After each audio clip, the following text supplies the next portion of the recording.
ஸ்ரீமதே ராமானுஜாய நமஹ. ஸ்ரீமத் வரவரமுனையே நமஹ.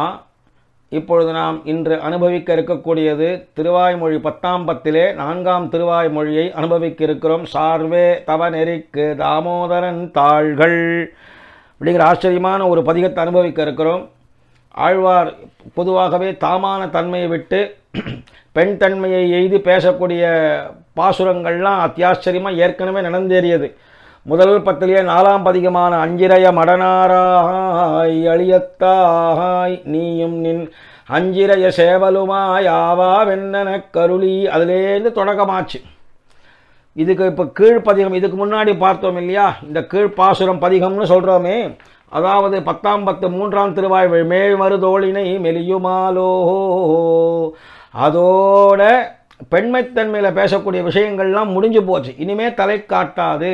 இனிமே வரக்கூடிய, அதாவது 4ஆம் பதிகம் ஆரம்பித்து 10ஆம் பதிகம் வரைக்கும் 10ஆம் பத்திலே ஒரு பாசுரத்தில் கூட இனிமே தலைவி பாசுரமாக, அதாவது பெண் பாசுரமாக இனிமே ஏறிடப் போவதில்லை அப்படிங்கிறது ரொம்ப அழகாக தெரியுது. கீழ் திருவாய்மொழியிலேயே பிரமேயத்தை அனுவதித்து கொண்டு இங்கே நம்மள ஒரு அழகான விஷயத்தை சொல்கிறார். இங்கே வேய்மருதோளினை மெலியுமாலோ அப்படிங்கிற பதிகத்தில் என்ன விஷயம் நமக்கு சொல்லப்பட்டதோ அதையே ஒரு பிரமேய விஷயமாக ஆக்கி இப்பொழுது நம்மளை தன்னுடைய அழகான ஈட்டு 36,000 படியில் ஆச்சரியமாக ஒரு விஷயத்தை சொல்கிறார். அதை பார்ப்போம். தம்மை பிரிய நினைவின்றிக்க இருக்க அதிசங்கையாலே பிரிந்தார்படும் வியசனத்தை பட்டு அத்தாலே அவசன்னரானவரை உம்மை ஒரு நாளும் பிரியேன் என்று அவன் ஆஸ்வசிப்பிக்க அத்தாலே தரித்து மிகவும் பிரீத்தரானார்க்கு அப்படின்னு தெரிவிச்சிருக்கிறார். இதில் என்ன தெரியுதுன்னு கேட்டால், எம்பெருமானே பிரியும்படியாகவே நேருகிறது. அதனால தம்மை பிரிய நினைவின்றுக்கே இருக்க அதிசங்கையாலே பிரிந்தார்படும் வியசனத்தை பட்டு, பிரிந்தார் இதில் ஆண்களும் பிரியறது தான், பெண்களும் பிரியவது தான், வாஸ்தவம் தான். இதில் பெண்களுக்கு மட்டுமே தாபம் உண்டாகுது. ஐயோ பிரிந்து போயிட்டு விட்டாரே கணவர் அப்படிங்கிற அந்த ஒரு தாபம் ஸ்திரீகளுக்கு மட்டும் இல்லாமல் அந்த பாரியையும் நம்ம பிரிந்து இவ்வளவோ தூரம் வந்துட்டோமே அப்படின்னு சொல்லும்படியான அந்த பர்த்தாவுக்கும் அப்பேற்பட்ட ஒரு பிரிவின் ஒரு நோவு உண்டாகும் இல்லையா. அதனால் அந்த விஷயத்தை எடுத்து பேசுகிறார். கீழ் திருவாய்மொழியில் பிரேம அதிசங்கத்தை சொல்கிறார். தம்மை பிரிய நினைவின்றுக்கே இருக்க அதிசங்கையாலே பிரிந்தார்படும் வியசனத்தை பட்டு அத்தாலே அவசன்னரானவரை, அந்த நம்மாழ்வார ரொம்ப அவசன்னராக போய் தாபப்பட்டு போயிட்ட நம்மாழ்வார என்ன சொல்கிறார், உம்மை ஒரு நாளும் பிரியேன், உன்னை ஒரு நாளும் இனிமேனே பிரிய மாட்டேன் காண் என்று அவன் எம்பெருமான் ஆஸ்வாசிப்பிக்க, அதாவது சமாதானப்படுத்த அத்தாலே தரித்து மிகவும் பிரீத்தனானார்க்கு.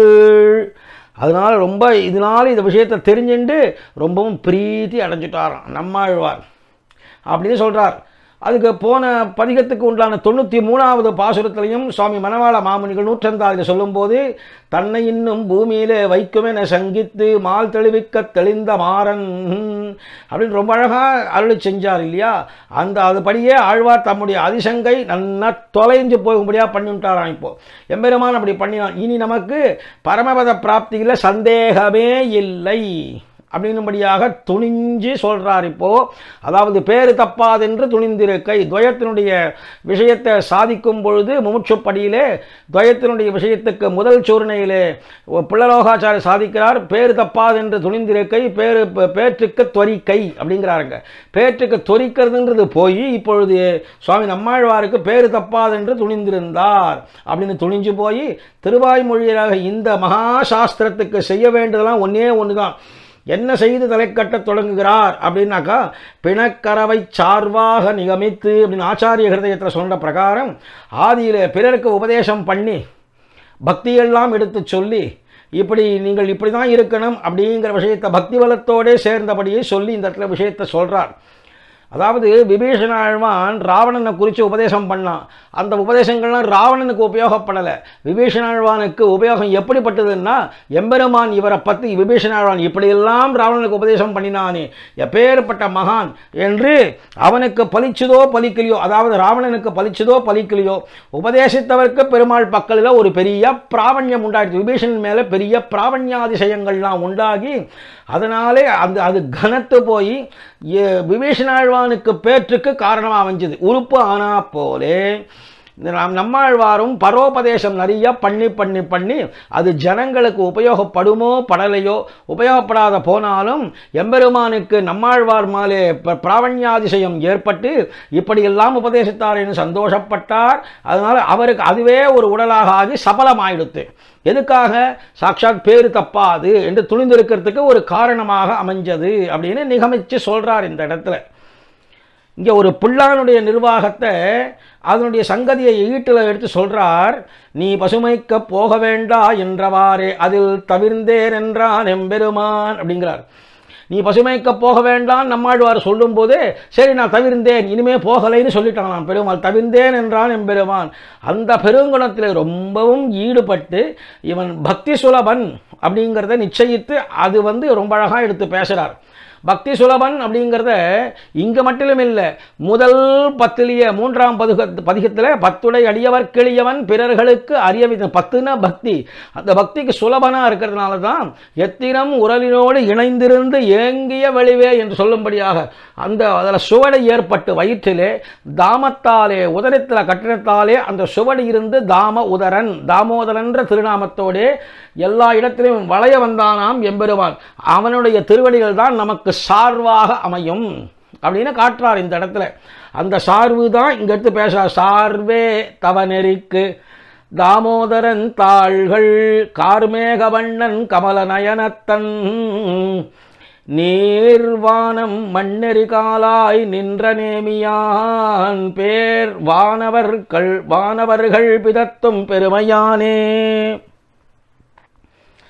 கார்மேகம் வண்ணன் காலமேக திறத்தனா இருக்கக்கூடிய எம்பெருமான், கமலநயனத்தன் செந்தாமரை கண்ணனா இருக்கக்கூடியவன், நீர் வானம் மண் எரி காலாய் நின்ற நேமியான் பஞ்சபூத சுரூபனாக இருக்கிறான். அதோடு இருந்தால் பரவாயில்ல, திருவாழி ஆழ்வான் சொல்லக்கூடிய சக்கரத்தையும் ஏந்தி இருக்கிறான். திருவாழி உடையவனாக பேர் வானவர்கள் பிதத்தும் பெருமையன், பெரிய பெரிய வானவர்கள் நித்திய சூரிகள்லாம் வாய்விட்டு சொல்லும்படியாக, அதாவது ஏதத் சாமகாயன் நாஸ்தேன் வேதம் சொல்கிற பிரகாரம் சாமகானத்தை பண்ணிட்டு பெரிய வாய்விட்டு சொல்லும்படியாக பெருமையுடையவனாக இப்படி உபய விபூதிநாதனாக பஞ்சபூதத்துக்கும் அவன்தான் அதிபதின்னு சொன்னால் இந்த பூமி எல்லாம் இந்த சாதாரண லோகங்களை பற்றி பேசுகிறார். இப்போ நித்திய சூரிகளை பற்றி சொல்லும்போது பேர் வானவர்கள் பிதற்றும் பெருமையன்னு சொன்னதுனால நித்திய சூரிகள் வாசம் பண்ணக்கூடிய வைகுண்டத்தையும் சொல்ல, அப்போ உபய விபூதிநாதனான இந்த எம்பெருமானாக இருந்து தாமோதரன் தாம்பாலே கட்டுண்டு அப்படி அடியவர்களுக்கு எளியவனாக ஆனான் எம்பெருமான். அப்படிங்கிறதுனாலே தாம்பாலே கட்டுண்டு தாமோதரன் என்கிற திருநாமத்தோடைய வலம் வந்தானே, அவனுடைய தாள்கள் அவனுடைய திருவடிகளானவை யாருக்கு தெரியுமோ? தவம் நெறிக்கு சார்வே தவநெறிக்குனார். தவநெறிக்குனா பக்தி மார்க்கத்துக்கு சார்பு, மிகவும் எளியவனாவன் அப்படின்னு. அந்த 10 அடியவர்க்கு எளியவன் பிறர்களுக்கு அறியவித்தகன்ற பதிகத்திலையும் ரொம்ப அழகாக தெரிவிக்கிறார் இந்த விஷயத்தை. வனக்குடை தவநெறி வழி நின்று புறநெறிகளை கட்டுன்னு சொல்லும்போது அங்கே தவநெறின்னு சொல்கிறது அந்த இடத்துலையும் வனக்குடை தவநெறி அப்படிங்கிறது பக்தி மார்க்கம்னு அங்கேயும் காட்டியிருக்கிறார். அதனால் இந்த பக்தி மார்க்கத்துக்கு எளியவான விஷயம் எதுன்னு கேட்டால் எம்பெருமானுடைய திருவடிகள். அந்த எம்பெருமான் யாருன்னு சொல்லும்போது மிகவும் சௌலபியசீலனாக இருக்கக்கூடிய தாமோதரன், தாமம் உதரம் யசோத பிராட்டி சாட்சாத் எம்பெருமான உரல்ல கட்டு போட்டுட்டு இதிலே இந்த அதிசஞ்சல சேஷ்டிதா, நீ ரொம்ப சேஷ்டையெல்லாம் பண்ணக்கூடியவன், சேட்டை பண்ணக்கூடியவன், இவ்விடத்திலே எழுந்தருளு அப்படின்னு அங்கே இருக்கும்படியா பண்ணி அவனை உரலோட கட்டுண்ண பண்ணி எத்திரம் உரலினோடு இணைந்திருந்து ஏங்கிய வெளிவே என்று ஏங்கி போன குழந்தைய சொல்லி அது இழுத்ததனால் சுவடி ஏற்பட்டதனாலே வயிற்றிலே தாமோதரன்லாம் காட்டி சொன்னாரே. அப்பேற்பட்ட எம்பெருமானுடைய திருவடிகள் தான் நமக்கு தவநெறிக்கு பக்தி மார்க்கத்துக்கே எளியவாக இருக்கிறது. இது போன்ற பல விஷயங்களை எடுத்து ரகசியமாக இது பேசினதே சுவாமி மணவாள மாமுனிகள் தன்னுடைய 94வது பாசுரத்தில் மிக நேர்த்தியாக அழகாக தெரிவிக்கிறார். சார்வாகவே அடியில் தானுரைத்த பத்திதான் சீரார் பலத்துடனே சேர்ந்ததனை சோராமல் கண்டுரைத்த மாறன் கழலினையே நாள்தோறும் கண்டுகக்கும் என்னுடைய கண்.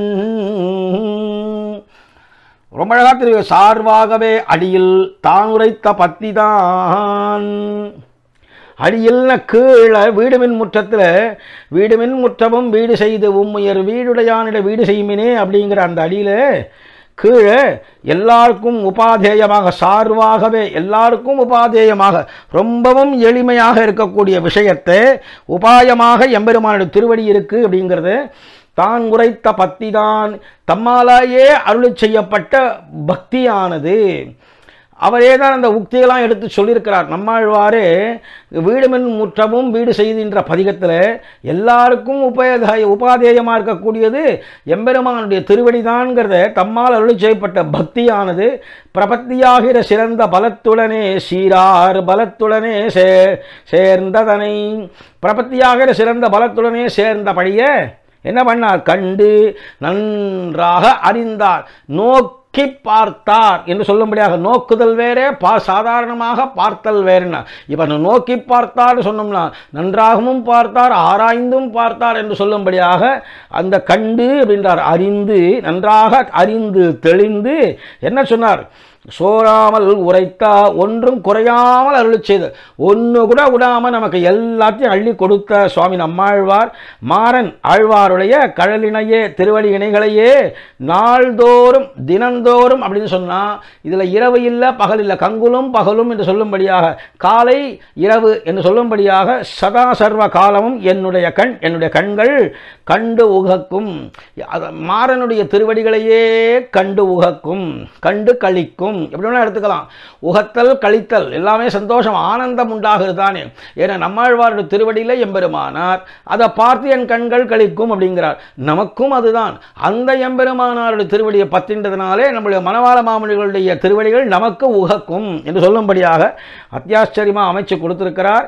நாளைய தினம் 95வது பாசுரத்தை அனுபவிப்போம். ஆழ்வார் எம்பெருமானார் ஜீய திருவடிகளே சரணம்.